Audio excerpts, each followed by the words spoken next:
देखिए यहाँ कहा क्या गया है सवाल में, यदि एक आयत का विकर्ण 5 इकाई हो तो उसका क्षेत्रफल ज्ञात कीजिए।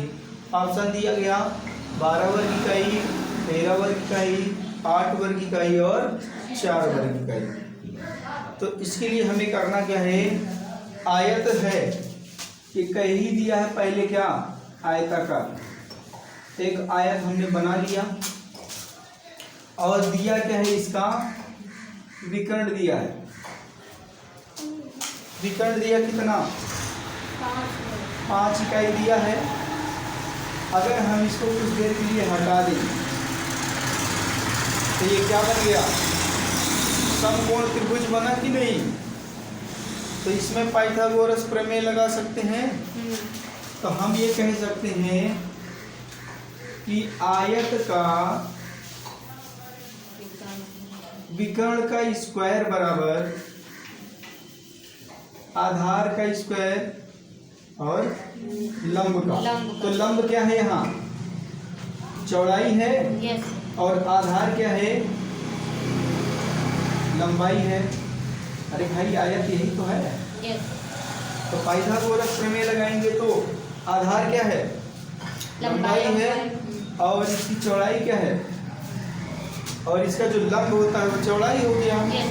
तो अगर हम कर्ण निकाले तो कर्ण का स्क्वायर बराबर लंब का स्क्वायर प्लस चौड़ाई का स्क्वायर, यानी कि आधार का स्क्वायर प्लस लंब का स्क्वायर, यही तो होगा। Yes. अगर ये हो रहा है तो विकर्ण का मान रख दीजिए, कितना है, 5 का स्क्वायर करिए और लंबाई का स्क्वायर प्लस चौड़ाई का स्क्वायर, तो ये कितना हो गया, 25।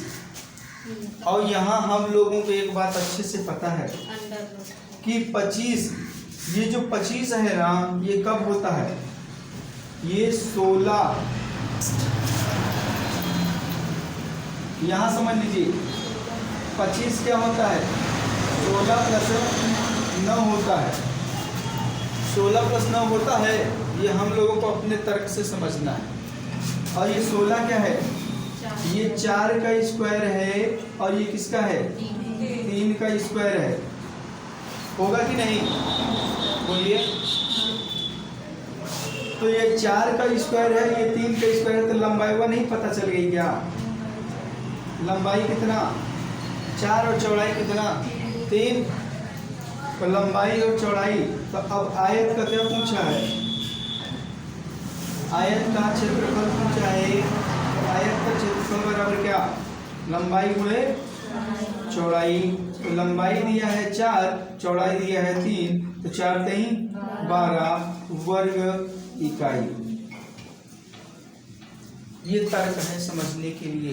तो कौन सा ऑप्शन सही हो जाएगा, ऑप्शन नंबर ए सही हो जाएगा। किसी को ना समझ में आया तो ये बताइए।